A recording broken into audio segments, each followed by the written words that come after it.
a veces pueden caminar sobre enseñanzas que no están bien hechas. Recuerdo a una amiga mía que en los tiempos que estábamos en el CCC, ella estaba practicando el violín y ella tomó el violín, pero ya más tardíamente. Entonces ella practicaba varias horas, a veces nosotros le escondíamos el violín y era un problema, porque también tenía su carácter. Entonces, bueno, ella tenía la disciplina de hacerlo por varias horas. Hasta que después de unos años ella conoció a un músico que estuvo en HCJB, era un profesional, es un maestro de la música. Entonces le dijo, oye, pero ¿qué estás haciendo? Si estoy practicando. Dice, pero estás practicando mal, es una mala técnica. Entonces lo que hacía, a pesar de la dedicación que ella tenía, era repetir lo mismo y practicar, pero con una mala técnica. Y lo que estaba haciendo era reforzar una mala manera de llegar a su violín y a la interpretación del violín. Y claro, a veces es terrible, tantos años practicando así con tanta disciplina, y era una mala técnica. En la fe cristiana, nosotros podemos llegar a escuchar ciertas cosas, y la manera en cómo se da esto es a través del lenguaje, ¿no? Uno escucha, procesa y piensa que eso es algo que está bien, y comienza a practicar y a pensar y a vivir bajo esa perspectiva. Sí, muchas veces la fe cristiana está mal articulada, no está bien presentada y produce desafueros, ¿no?, en las personas que escuchan, porque no practican bien esa fe que Dios nos ha dado. Es por eso que la fe cristiana debe ser examinada, ¿no? La fe cristiana es una fe razonable y es una fe razonada. No podemos vivir bajo el amparo de alguien que nos diga algo sin comprobar en la Escritura que ese algo es la verdad. Y ustedes tienen una inmensa responsabilidad delante de Dios de escuchar la Escritura y de profundizar esa Escritura en el texto bíblico, ¿no? Y hay un principio, cuando se estudia teología, se ve siempre repetido, es el principio natural, ¿no? El principio de la simplicidad, de lo natural. ¿Qué es lo que lees? ¿No? Y esto es lo que Jesús les decía a sus discípulos y a la gente que caminaba en el camino cuando Él estuvo aquí y enseñaba. ¿Qué te dice la Escritura? Entonces, lo primero que apela es al entendimiento natural del lenguaje. ¿Qué es lo que dice? ¿No? Muchas de las dificultades de la fe cristiana se dan porque no revisan lo que está escrito y no razonan sobre lo que está escrito, sino que asumen, ¿no es cierto?, ciertas posiciones antes de escuchar lo que está en la palabra misma. Razón por la cual ustedes siempre deben tener la disciplina de revisar la palabra. Bueno, es el mensaje antes del mensaje. El mensaje antes del mensaje, ¿no es cierto? Yo sé que Daniel oró, pero necesito también que Dios en su misericordia me dé su palabra, ¿no?, su Santo Espíritu. Amado Padre, elevo mis manos vacías de fe delante de ti para pedirte con reverencia que tú mismo, Señor, nos enseñes con tu palabra poderosa y nos des esa funcionalidad en la vida, esa práctica de tu verdad, nos hagas a nosotros personas libres. Te pido esto en el nombre de Jesucristo, nuestro Señor. Amén. Amén. Bueno, hemos comenzado esta serie ya hace casi un mes sobre la persona del Señor Jesucristo. Yo la he denominado solamente en Cristo, recordándome aquel coro en realidad que cantábamos cuando éramos jóvenes: solamente en Cristo, solamente en Él, la salvación viene de Él, no hay otro nombre. Qué bueno que se acuerdan. Solamente en Cristo, solamente en Él. Y esta es una de las olas de la reforma protestante evangélica, ¿sí? ¿Cuáles son las verdades que más enfatizamos al ser evangélicos? Una de ellas, solamente en Cristo. Y es una de las olas reformadas, ¿no? sola gracia, la sola escritura, ¿no? Este es solo Cristo. Entonces, hemos hablado acerca de la persona del Señor Jesucristo. Su humanidad 100% hombre, su divinidad 100% Dios. Luego transitamos un camino donde decimos, bueno, ¿y qué más es este Jesucristo? Nos encontramos en la epístola de los Hebreos para decir que Jesucristo es Dios. Uno tiembla, ¿no es cierto? No es solo hombre, es Dios, totalmente divino. Y una de las cosas que se articulaba ahí dice, y Él destruyó con su muerte al que tenía el imperio de la muerte. Dice que es increíble. Son esas cosas decisivas en la concepción cristiana que nos dan a nosotros un entendimiento de la vida. ¿Quién es el que tiene el imperio de la muerte? Que el diablo. ¿Qué hizo Jesucristo? En su cuerpo, ¿no? Con su muerte destruye al que tenía el imperio de la muerte. La muerte de la muerte por medio de la muerte de Cristo. Maravilloso. Y encontramos con que Él es el verdadero tabernáculo donde Él habita en medio de su pueblo y si ahora habita en nosotros por su Espíritu, ¿no? Es Dios en toda la extensión de la palabra. Entonces nos encontramos con esto y finalmente dijimos la semana pasada, Él es el autor y el consumador de nuestra fe. Es increíble. Es decir, es el arqueros, ¿no es cierto?, el que está delante, el que abre camino, el que nos dice, esta es la manifestación de lo que ustedes deben creer. El que define nuestra existencia y también el que la termina. Las consecuencias maravillosas en la fe cristiana, dice, aquel que comenzó la buena obra en ustedes, la va a terminar. Y ahí yo tengo esperanza, ¿no? Porque uno tiene ciertas aristas en el carácter. Dice, qué feo, qué feo, qué feo. Solo hay que preguntar a nuestras mujeres para ver cómo nosotros somos.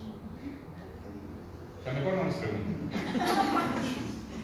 O sea, esto debe quedar en suspenso mejor. O sea, ¿por qué nos definen cómo somos delante de Dios? Pero cuando en la palabra de Dios encontramos que aquel que empezó la buena obra le va a llevar a punto final, me da una esperanza increíble. Porque yo creo en la transformación de la vida personal a través de la presencia de Dios en nosotros. Su palabra se articula en nosotros, llega a procesarse en nuestra mente y nuestra mente comienza a ser transformada y comenzamos a pensar conforme a la voluntad de Dios. En el libro de Hebreos dice, yo escribiré mi ley en su mente y en su corazón. Es algo que pasa espiritualmente y pasa en el interior nuestro, en nuestra persona, en lo que nosotros tenemos en nuestro entendimiento. Nos transforma el autor de la fe, el arquero, el que cita, ¿no es cierto?, que está primero en la batalla y abre campo delante de nuestros enemigos, que nos da un entendimiento de la vida y nos da esperanza, ¿no? Por eso decimos que la fe cristiana es una fe totalmente enmarcada en la vida y en la victoria del Señor Jesucristo. Esto no nos exime de sufrimiento, pero nos da un entendimiento mejor de la vida. Todo lo puedo en Cristo que me fortalece. Porque el que está en el mundo, sí, es un problema, pero mayor es el que está con ustedes. Increíble, ¿no? O sea, se va juntando una correspondencia de la palabra de Dios superior que nos da a nosotros la solidez de ser personas libres. Claro, dice, echad sobre Él vuestras preocupaciones, porque Él tiene cuidado de vosotros. La fe cristiana no es una fe mística, no es una religión que se recita, no es una experiencia que esté en el otro mundo, es una experiencia que está en este mundo y en este tiempo y en este espacio y en nosotros. Este autor es el que también termina la obra en nosotros. ¿Por qué? Porque Él es el alfa y el omega, el principio y el fin. Por eso Pablo veía hacia el futuro, decía, hoy mismo ya estamos sentados en las mesas celestiales con Cristo Jesús. Y el sentido de la resurrección y de la vida nos apropia a nosotros en un sentido presente, aunque no lo vemos vivo. En el estudio de las Escrituras es lo que se llama el futuro pasado. Porque el futuro para Dios es pasado, porque Él es el eterno presente, Él es el Dios eterno. Que no se muda, que no se mueve, sino que es Dios. Él no está sujeto al tiempo como a nosotros, ni a las circunstancias, ni al espacio. Es Dios infinito. Y en esa grandeza de lo que Él es, nos extiende a Jesucristo como la salvación. Miren, hoy día esta serie Solamente en Cristo tiene el mensaje, la mejor revelación de Jesús. Es decir, cuando descubrimos, o sea, lo más profundo de Jesús. ¿Sabe dónde está? En Juan, el capítulo 13, los versos del 1 al 17. Hoy día voy a hacer un entretejido. Vamos a cruzar el Evangelio con la epístola a los Filipenses y vamos a entretejer el pensamiento teológico. Y un pensamiento teológico que es aplicable y que tiene implicaciones, que tiene una realidad. A la Escritura hay que entretejerla. ¿Para qué? Para tener entendimiento de la verdad. ¿No? Hermanos, qué belleza que ustedes estén aquí, que ustedes abran los ojos y los oídos y sus mentes a la verdad de la Escritura. Quisiera, hermanos, entregarles algo que me parece importante. Esta revelación de la propia alma del Señor Jesucristo. ¿Eres Dios? ¿Eres verdad? Miren ustedes en el capítulo 13 de Juan, ¿qué es lo que nos dice? El primer versículo dice: se acercaba la fiesta de la Pascua. En esta parte del libro de Juan, del Evangelio de Juan, se denomina el libro de la exaltación, porque comienza aquí la exaltación del Señor Jesucristo. ¿Sí? Antes estaba el libro de las señales, cuando Él hace todos los milagros, la manifestación de su poder. Aquí está el libro de la gloria de Dios mismo. Y comienza con este capítulo. Miren ustedes, verso 1 del capítulo 13. Se acercaba la fiesta de la Pascua. Jesús sabía que le había llegado la hora de abandonar este mundo para volver al Padre. Y habiendo amado a los suyos que estaban en el mundo, los amó hasta el fin. ¡Qué apertura de este texto! ¡Qué apertura! El Señor Jesucristo ya está en la cena con sus apóstoles, y es en la noche en que iba a ser traicionado y iba a ser aprendido, y al día siguiente le crucifican. Y claro, aquí dice que Él, el Señor Jesucristo, supo que la hora había llegado. Cuando yo les hablaba de la encarnación del Señor Jesucristo, ser Dios y tomar la forma de hombre, pero sin dejar de ser Dios. Desde que estuvo en el vientre de María, Él ya sufrió una degradación en su ser. Porque para morir nació. ¿Cuál es el propósito de la venida y la encarnación del Señor Jesucristo en nuestra vida? Morir, y morir por nosotros. Para que todo aquel que confiese que Él es el Cristo y confiese con su boca y sepa que Él murió y resucitó, será salvo. Yo les pregunto a las personas que piensan tener al Señor Jesucristo si tienen esa claridad en su mente y en su corazón de que son salvas delante de Dios y que tienen el poder de la resurrección en su vida. Y aquel que tiene a Dios dice sin dudar: sí, yo creo, Él murió y resucitó y es el Señor de mi vida. Y se ve la manera en cómo actúan en su vida. Pero aquellos que no tienen esa seguridad es que no tienen todavía a Cristo. Porque si no tienen el Espíritu de Cristo, no son de Cristo. Y todo aquel que tiene el Espíritu de Cristo confiesa con su boca que es del Señor. Porque lo que se tiene en el corazón, verlo en la mente, se expresa con la boca. Bueno, y aquí está. Dice, y habiendo amado a los suyos que estaban, no los amó hasta el fin. ¿Qué belleza, hermanos? ¿Qué significa amar hasta el fin a una persona? Hasta el propósito de la existencia misma. ¿Sabe por qué la fe cristiana es una fe que es invencible? No por las personas que son de la iglesia cristiana, porque nosotros somos muy pecadores, muy variantes de nuestras perspectivas de fe y de conducta y de todo, inconstantes.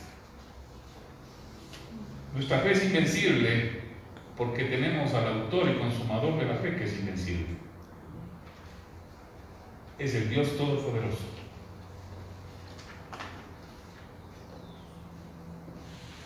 ¿Por qué la iglesia va a sostenerse a pesar de los avatares del tiempo y los cambios que hay en ese tiempo? Porque Dios mismo sostiene su nación. Miren el verso 2. Llegó la hora de la cena. El diablo ya había incitado a Judas Iscariote, hijo de Simón, para que traicionara a Jesús. Sabía Jesús que el Padre había puesto todas las cosas bajo su dominio y había salido de Dios y a él volvía. Increíble. Y aquí quiero expresar el primer punto de este sermón. ¿Cuál es el origen de la persona del Señor Jesucristo? Y aquí en el verso 3 nos dice con claridad, para que no haya duda. Sabía Jesús que el Padre había puesto todas las cosas bajo su dominio y que había salido de Dios y a él volvía. Increíble. ¿De dónde sale el Señor Jesucristo? De Dios. ¿A dónde vuelve el Señor Jesucristo? A Dios. ¿Y por qué? Porque es Dios. Si ustedes ven el capítulo 1 de Juan, ya nos describe esa realidad espiritual. Quisiera que ustedes lo observen nuevamente porque vale la pena reafirmarlo.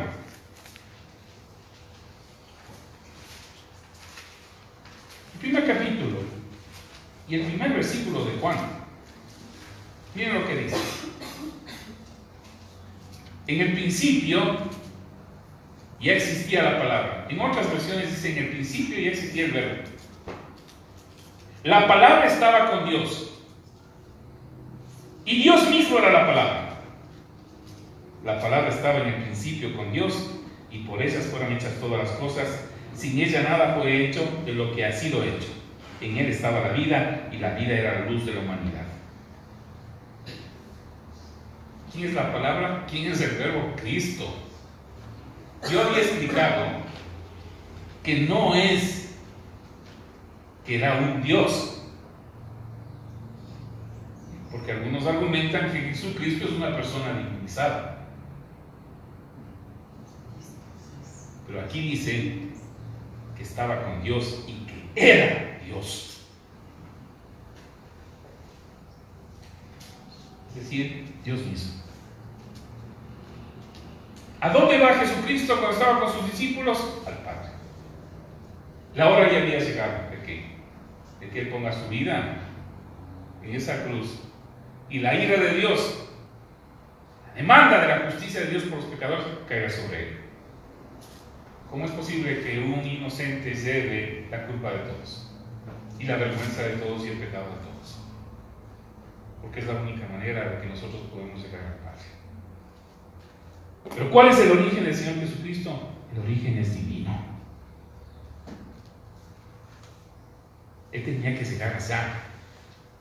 Y en la conciencia plena de su dignidad, de lo que Él es, en esa mesa con sus discípulos, ¿sabe qué hacen?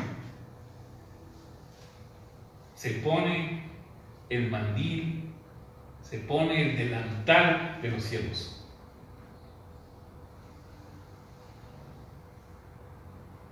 Yo quisiera que ahora entretengan la escritura conmigo en Filipenses del capítulo 2, los versos 6 y 7.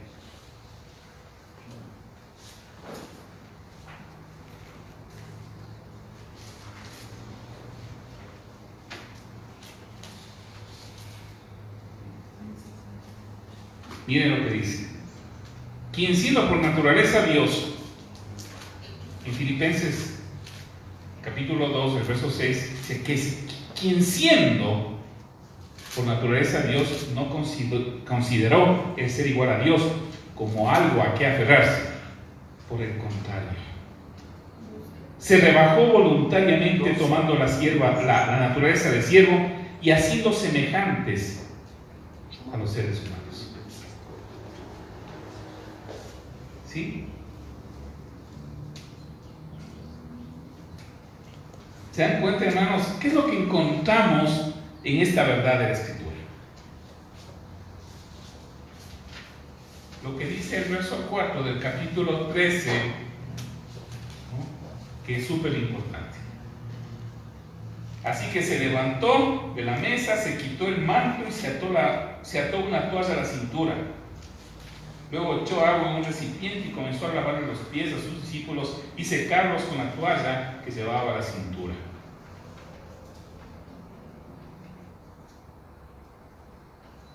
Vean cómo se plantea que era la escritura. Tomó forma de siervo. La forma humana no forma de siervo. Déjenme contarles solo para más o menos el entendimiento del presente. Ahora que estamos cogiendo buses de ida y de vuelta, y el metro, y no sé cuál, otro de aquí, yo veo las manos de las personas que suben a los buses. Bueno, para mí es una historia en mi mente, ¿cierto? A veces las personas que están con catarros y ya se coge la mano de ahí, y el carro está por ahí, frena y no va a coger. Porque ya la señora se hizo así, se puso la mano y yo coge aquí. Pero si uno no coge de ahí, se va hasta el principio por el frenazo que pega, pero es ya. Y yo me quedo viendo la mano y yo, mierda. Y hay los vendedores que venden esas cosas que son medias melosas. Oh, papá, que no sé qué. Y de pronto, ¡plam! Coge otra vez la mano y le ve la mano melosa. Es increíble, hermanos. Cuando yo llego a la casa, con las manos así, algo así, para lavar el piso, ¿no? Todo lo que pasa. Creo que después de un tiempo uno se vuelve resistente a todo eso, ¿no es cierto? Y lo mismo los zapatos, o sea, cuando estuvimos en Vancouver tenían la costumbre, los holandeses, ellos dejan los zapatos afuera y caminan con sandalias. Cuando fuimos a Japón, peor todavía. Ahí necesariamente uno tiene que andar con esas sandalias que le ponen, porque no quieren que nada de lo que está en el espacio vital de afuera llegue a la casa, o sea, los gérmenes y todo eso. Me parece una buena costumbre. Claro, porque la sociedad está en el caminar de la vida. En el tiempo de Jesús usaban, o sea, ahí no había Nikes ni nada de eso, no. Unas sandalias de esas nomás. Y caminaban por el polvo de ahí. Y todo lo que consumían las personas estaba en los caminos de las ciudades pequeñas o de los pueblos. Cualquier cosa que daba el ching, botaba por ahí. Y los discípulos, todas las personas caminaban con sus sandalias y pies lucho porque no tenían medias en ese tiempo. Pero está claro, comprobado. Entonces llegaban con los pies sucios, pues. La primera relación, el invitado que venía a la casa, ya estaba listo el siervo, el esclavo, con el agüita y una toalla, a decir, no sea malito, le voy a lavar los pies porque si no voy a entrar con los pies sucios a la casa. ¿Sí, no es cierto? Le limpiaban los pies. Era un trabajo de esclavos. ¿No? El Señor Jesucristo toma la oportunidad, ¿no?, para quitarse esa posición de dignidad que él tenía como su maestro, como su Señor, para lavar los pies sucios de los discípulos. 12 discípulos con pies sucios, incluido Judas. Increíble, ¿no es cierto?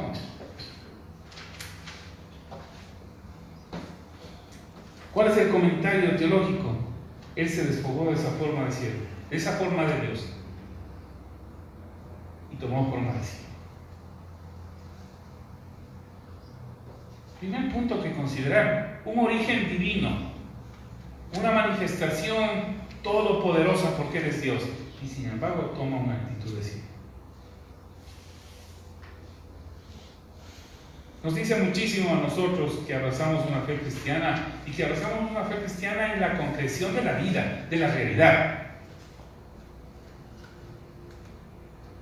El que dice ser cristiano tiene que ser cristiano de verdad. Ahora es moda ser cristiano, especialmente cuando es bendecido con mucha plata, que Dios ha derramado un poder especial en esas personas, ¿no es cierto? Lo cual es falso de falsedad. No, ser cristiano no es una moda, no es un grupo de té donde uno se sonríe y está todo bonito. Ser cristiano es adquirir, ¿no es cierto? Es tener, por la gracia de Dios, su santa presencia, su misericordia, y articularlo con la Biblia. Y esto me lleva al segundo punto de este entretejido. Son 4, si ya me faltan 3 más. ¿Sí? Vean ustedes, este Señor Jesús tiene un nombre: Jesús.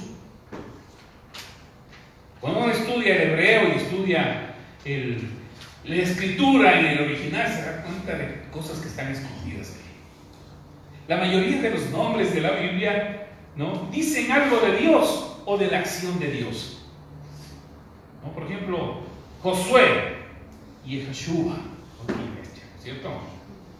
Me salió bien. Significa la salvación, la salvación, el bienestar de Dios. Es un nombre de un combatiente que tomó la posta después de Moisés, ¿no? Otro nombre que va por ahí mismo y es el Evangelio del Antiguo Testamento, es el libro de Isaías. Isaías significa la salvación de Dios, es un compuesto.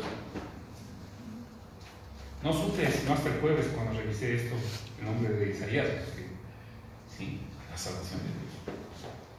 Y Jesús significa salvación a secas. Él no necesita más introducción, su propio nombre es salvación,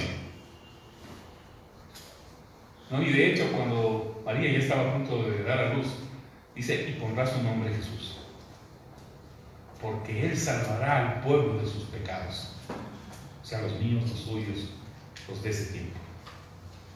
Jesús. ¿Cómo se da esa situación, esa salvación en una persona? No solo hace falta leer todo el capítulo 13, hasta el verso del 7 al menos, para ver cómo Él se despojó de todo.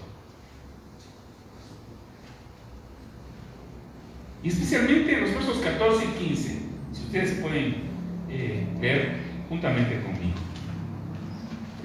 Dicen: pues si yo, el Señor y el Maestro, les he lavado los pies, también ustedes deben lavarse los pies los unos a los otros. Les he puesto el ejemplo para que hagan lo mismo que yo he hecho con ustedes. ¿Y cuál es la conclusión de la fe cristiana? No es estar declarando que yo declaro, que yo hago esto, que tengo el poder para eso. La esencia de la fe cristiana está en la misma persona del Señor Jesucristo y en la manifestación de su servicio.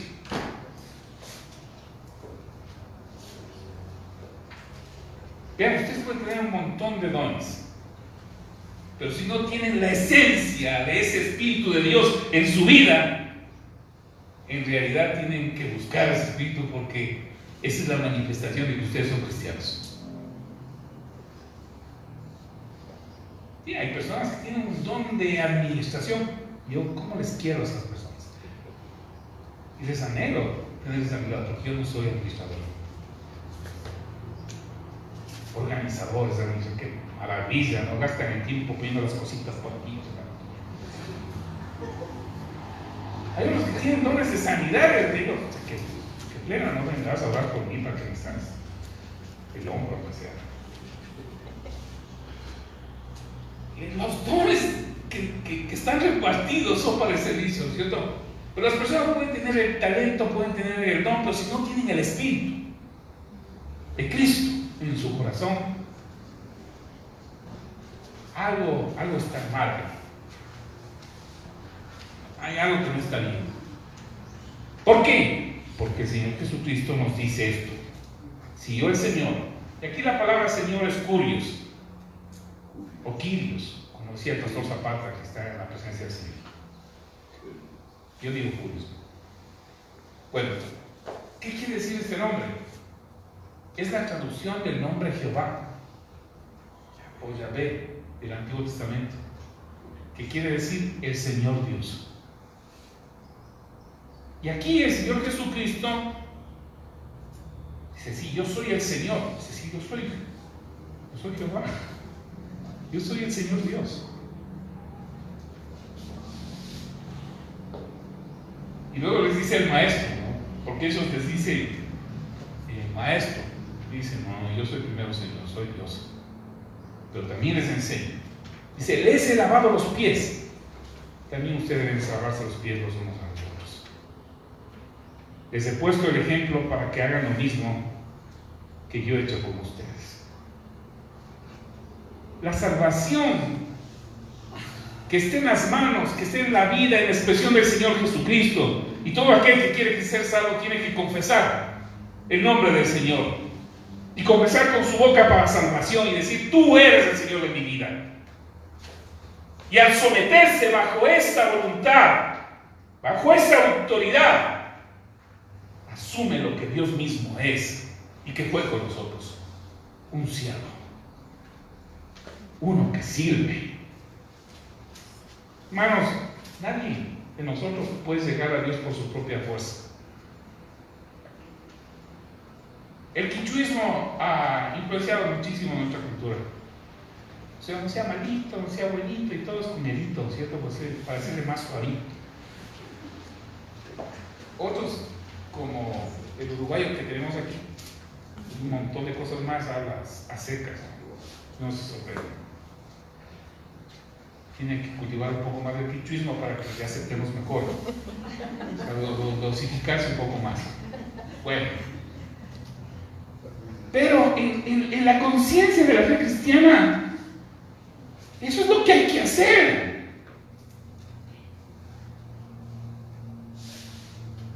Hermanos, ustedes deben vivir la fe cristiana en términos del servicio que hacen en este cuerpo de Cristo y en la realidad de su existencia. Y si no lo hacen, el Señor en realidad les va a enseñar que tienen que hacer eso de una u otra manera. Porque si son de Él, ustedes van a tener que lidiar con Dios. Pero es más fácil escuchar, entender y poner en práctica para vivir al amparo de Dios y bajo la bendición de Dios. Y en realidad lo hacemos esto por gratitud. Por eso espero que todos ustedes sean siervos del Señor y siervos los unos de los otros. Miren el encuentro que tiene Pedro aquí. Pedro es una persona que reaccionaría como cualquiera de nosotros. Bien, el verso 8 del capítulo 13 de Juan dice: ¡No! Le dice así, protestó Pedro. ¡Jamás me lavarán los pies! Y mira cómo le responde el Señor Jesucristo: si no te los lavo, no tendrás parte conmigo. Como es una dimensión de una relación personal y una relación personal cercana, la respuesta de Pedro es: estoy fregado, yo quería hacer algo bien, ¿no es cierto? ¿Cómo va a ser que me van a lavar los pies solo los esclavos lavos? Y el Señor responde: si no los lavo, no tendrás parte conmigo. Y en el verso 9 dice, entonces Señor, no solo los pies, sino también las manos y la cabeza. Y ahí exagerado. La necesidad de esa relación con Dios. Claro, claro. Y es que, hermanos, en ese momento ellos no entendían. Si ustedes ven el verso 7 del capítulo 13, les dice, no, miren aquí, dicen, ahora no entendéis lo que estoy haciendo, les respondió Jesús, pero lo entenderás más tarde.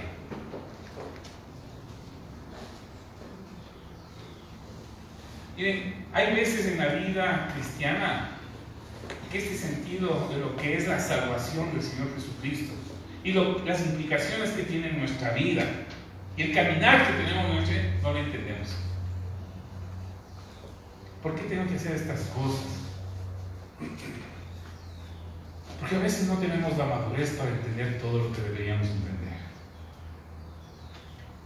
Y Dios nos enseña en la vida cuáles son los mejores caminos para que nosotros abracemos esos caminos. El Señor Jesucristo tuvo un origen divino, y sin embargo fue siervo. Y la salvación que Él nos imparte a través de su sangre. Nadie puede ser cristiano si no es lavado por la sangre del Señor Jesucristo para el perdón de sus pecados. Y nadie puede ir con su propia fuerza, ni su propia justicia, ni su propia corrección. Delante de Dios no se puede. Es imposible, porque nadie con su propia fuerza es perfecto. Por lo tanto, tiene que recibir la justicia perfecta de Jesucristo y ser lavado con su sangre para ser parte de Él. Y cuando recibimos eso, ¿no?, nos encontramos con esa figura teológica de Pablo en Filipenses 2. Por eso les decía que vamos a empezar aquí. Vayan al verso 8 del capítulo 2 de Filipenses.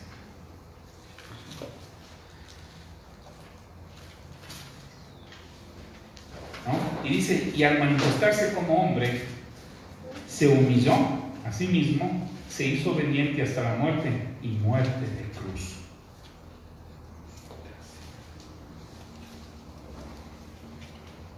Vamos, ¿quién hizo esto? El Señor Jesús.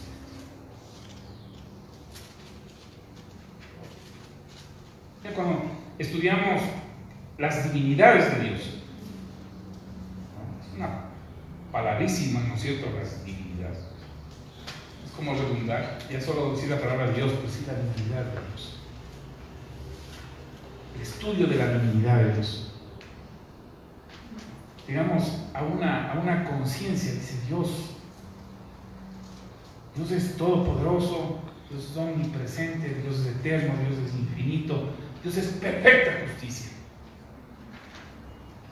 Digo, ¿quién podrá por su propia fuerza llegar a Dios? Pero cuando Dios llega al hombre y se encuentra con el hombre y le da sentido a su existencia, esto es algo espiritual. No es algo místico, así medio misterioso, pero es algo espiritual. Porque recrea la mente de la persona. Le da un sentido, un propósito a la existencia. Dice, y nosotros podremos, en nuestro propio libre albedrío, llegar allá. Imposible.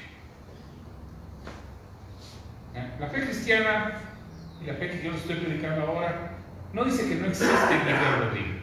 O sea, la voluntad, la libertad humana de escoger y hacer lo que quiera. Y en realidad la gente hace lo que quiere, ¿no? Pero el sujeto del estudio no es eso. No es eso. Es que el hombre ejerce su voluntad conforme a la naturaleza que tiene. Entonces, decimos, ¿cuál es la naturaleza del hombre? Desde Adán y Eva hasta nosotros. Y la palabra nos responde, por cuanto todos pecaron, todos están destituidos de la gloria de Dios. Porque la paga del pecado es muerte, mas la dádiva de Dios es vida eterna. O lo que dice la Escritura, no hay justo ni aún uno, no hay nadie que busque a Dios. Y decimos, ¿por qué? Porque en la naturaleza humana, ¿no?, hay algo que contaminó nuestra propia naturaleza, que es la imperfección y que es la mancha de un pecado. ¿Y qué es un pecado? Es ir en contra de la justicia perfecta de Dios. Y yo les pregunto a ustedes, ¿quién de ustedes tiene una perfecta voluntad? ¿Acaso sus pensamientos son perfectos de principio a fin? ¿O tienen algo de maldad? ¿O son perfectos o no son? Y son sus actitudes en toda su vida y en la manifestación de lo que ustedes son perfectos. Hay personas que tienen buenos pensamientos, pero a veces tienen malas actitudes. ¿Y acaso las emociones a veces no serán solo lindas emociones? Es como uno ve algo y dice, qué lindo, ¿no? Pero a veces ve algo y ni siquiera acuerda. Las actitudes, las emociones a veces son malas también. Porque las reacciones de la persona no son las mejores. ¿Sí? Y uno dice, y en todo eso que ustedes son, que les hace personas, son perfectos. ¿Y la voluntad humana será perfecta? Imposible. Entonces es imposible que en la naturaleza que tenemos, nuestro albedrío sea libre. Es una contradicción. Es esclavo de la misma esclavitud que nosotros tenemos del pecado. No es que nuestra voluntad está separada de la conciencia de lo que nosotros somos. Forma parte de un todo de la persona. Por eso solo podemos tener la salvación a través de Jesucristo. Él es el camino, la verdad y la vida. Y nos dice en Juan 10, yo soy la puerta por la cual entran mis ovejas y mis ovejas escuchan mi voz. Si usted escuchó la voz del Señor y confesó con su boca que Él es el Señor de su vida, que Él es su Salvador, usted entra por esa puerta, la puerta de la salvación. Usted tiene la limpieza de la sangre del Señor Jesucristo. Usted es cristiano y tiene el Espíritu de Cristo. Y al tener el Espíritu de Cristo, sirve como Cristo. ¿Qué belleza? Y esto nos trae al tercer punto, que es un punto importante. Miren ustedes el verso 12 del capítulo 13. Cuando terminó de lavarle los pies, se puso el manto y volvió a su lugar. Y les dijo, ¿entienden lo que he hecho con ustedes? ¿Capichi? Ustedes me llaman maestro y señor. Y dicen bien porque lo soy, pues yo, el Señor, y el maestro les he lavado los pies. También ustedes deben lavar sus pies los unos a los otros. Qué maravilla, oye. Dice que se puso cuando el señor de la casa se ponía su manto y se ponía en la cabeza de la mesa, era para indicar que él es la autoridad en esa casa. Se puso el manto, se puso en ese lenguaje, ¿no es cierto? Ocupó su lugar. Dice, yo les he dado mi vida por ustedes. Qué belleza, ¿verdad? Todo eso indica algo que quedó enmarcado en la vida de esos creyentes. Yo quisiera que ustedes revisen el verso 17 y 18, ¿no es cierto? Del capítulo 10 de Juan.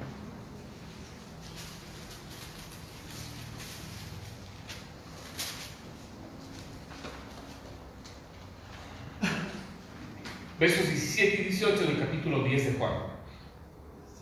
Porque hay que conjugar lo que uno entiende de que tomó su lugar como Señor, como Dios, como autoridad. Dice, por eso el Padre me ama, capítulo 10 de Juan, porque yo pongo mi vida para volverla a tomar. Nadie me la quita, sino que yo la doy por mi propia cuenta. tengo el poder para ponerla y tengo el poder para volverla a tomar. Este mandamiento lo recibí de mi Padre. O sea, no hay explicación teológica más clara que esta.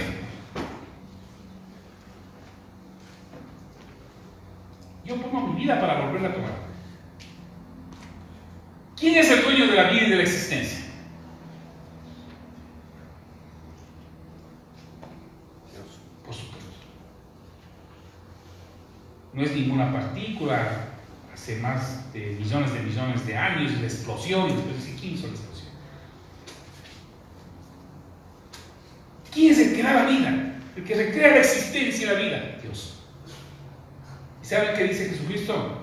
Yo tengo el poder para volverla a tomar. O sea, yo doy mi vida, si yo muero, pero yo la vuelvo a tomar. ¿Por qué creen que resucitó? Porque es Dios. Porque tiene el poder de la vida. En la carta de Pablo a los Efesios dice que el Señor nos ha entregado a la iglesia, es decir, a ustedes, el poder de la resurrección. Porque yo tengo un interés en vivir, hermanos, y en soñar con mis nietos. Qué lindo, una sandita ahí chiquita. Es el poder de la resurrección en la vida, la esperanza en este mundo caído. Hermanos, qué belleza cuando uno lee y entiende y aprende. Dice que esta no sabía esto. Qué excelente volver a estudiar, a vivir esa experiencia de vida, a recrearse en Dios. Y el Señor Jesucristo nos da eso, porque Él es Dios y volvió a tomar la vida y resucitó. ¿Y saben una cosa? El comentario teológico que hace Pablo de este texto, que está en los versos 9 y 10, es maravilloso. Dice, por eso Dios lo exaltó hasta lo sumo y le otorgó el nombre que está sobre todo nombre, para que ante el nombre de Jesús se doble toda rodilla en el cielo y en la tierra y debajo de la tierra. El Señor murió, resucitó, pero ha sido exaltado. No hay otro nombre en la tierra que el nombre del Señor. Mi vida tiene sentido, su vida tiene sentido, porque está en las manos poderosas de Dios. Ustedes van a dar frutos si es un hijo de Dios, porque está en las manos de Dios. Porque el que empezó esa buena obra la va a terminar. Usted va a tener sentido, propósito, alegría, porque cuando sirve y sirve a un Dios todopoderoso con todo lo que usted es, Dios suple todo lo que usted necesita. Porque nosotros vivimos no por lo que Él nos da, sino porque ya nos ha dado todo. Y tenemos una expresión de gratitud para vivir una vida como Dios manda, completa. Esa es la doctrina cristiana. Hermanos, la cuarta es la aplicación. Y está en el mismo verso 12 de Juan 13, que dice, cuando terminó de lavar los pies, se puso el manto y volvió, entonces les dijo, ¿entienden lo que he hecho con ustedes? ¿Entienden lo que el Señor ha hecho con su vida? Hermanos, servirles, lavarles los pies. Es decir, ¿cuál es la práctica, la aplicación e implicación de esto en nuestra comunidad pequeña y los hermanos que conocemos y que amamos y que recibimos con cariño cuando les saludamos? Servirles. ¿Qué es lavar los pies de otra persona? Es perdonarles los pecados. A veces son nimiedades que nos asustan. Ninguno de los que estamos aquí tiene una hoja de vida perfecta. Todos tenemos algunos borrones horribles. Sí, pero ¿qué hay que hacer? Es lo mismo, es decir, lavarnos los pies. La suciedad que tenemos. Hay personas que tienen exabruptos, dicen una tontería y ni siquiera saben lo que dijeron. Y en el camino uno ve y dice, ¿y ahora por qué me vio con mala cara? Y después uno creo que fui imprudente, dije esto.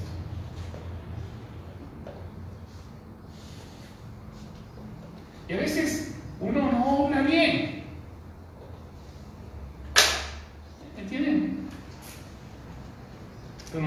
ya tenemos la sangre del Señor Jesucristo, tenemos la madurez para decir, bueno, a no ser que sea algo ya terrible también, ¿no? Que hay cosas que son graves también en la vida, pero hay cosas que uno debe de pasar la página y perdonar. Y así va a ser por los años que vengan en adelante. La iglesia no está fundada por las personas, sino por Jesucristo, pero las personas que están en la iglesia son imperfectas. Hermanos, en la iglesia no hay perfección. Pero en la iglesia sí hay el Espíritu de Cristo de servir y de lavar los pies a otros y de construir una nueva esperanza a pesar de todo. Solo falta vernos a nosotros mismos en el espejo para saber quiénes somos. Y así se va construyendo la decencia, la vida, la esperanza.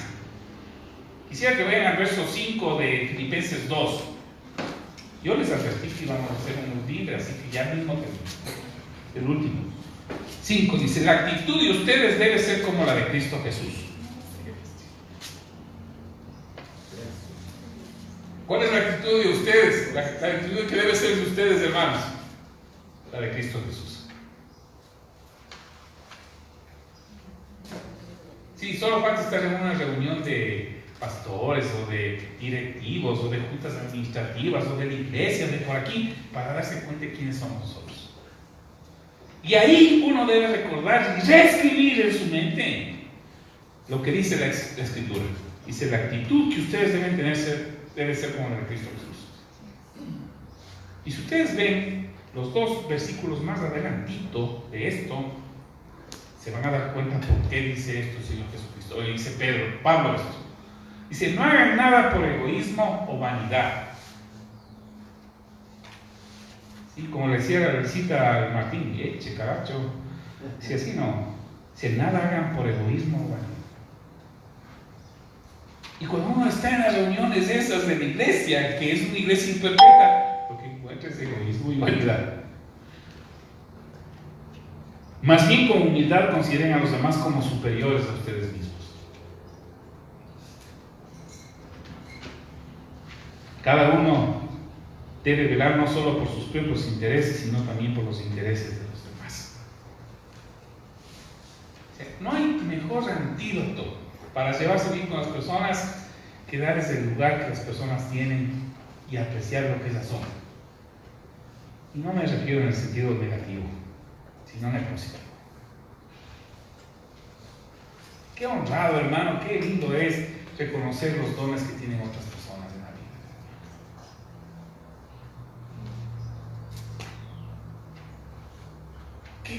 Qué hermoso es tener esa actitud de Cristo y no hacer las cosas ni por vanidad, a vanagloria, ¿no es cierto? Y por otros. Esta es la consideración, la aplicación, la implicación de lo que vamos a escuchar de Juan 13 y de Filipenses 2, 5 a 10. Esta, tener la actitud de Cristo. Por eso en Romanos 12, 1 a 2 nos da una prescripción que es parte de la cosmovisión cristiana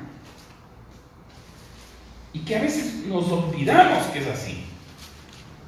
Dice: así que, hermanos, yo les ruego por las misericordias de Dios que se presenten ustedes mismos como un sacrificio vivo, santo y agradable a Dios, y así es como deben adorar a Dios. Hay otras versiones, especialmente la Reina Valera, dice: y este es su culto racional. La palabra que está ahí es lógicos, es decir, no carece de razón, no carece de entendimiento comportarse de esta manera, es decir, entregarse a uno mismo como un sacrificio. Y el verso 2 dice: y no adopten las costumbres de este mundo, sino transfórmense por medio de la renovación de su mente, para que comprueben cuál es la voluntad de Dios, lo que es bueno, agradable y perfecto. Y es que eso pasa en la iglesia, hermanos, porque erramos, porque no consideramos a Cristo como el que sirvió y que nos da el espíritu de servicio y de aceptación a los demás. Y lo que pasa son batallas campales y luchas de poder. Entonces se imagina, se martilla a otra persona porque piensa delante de nosotros diferente.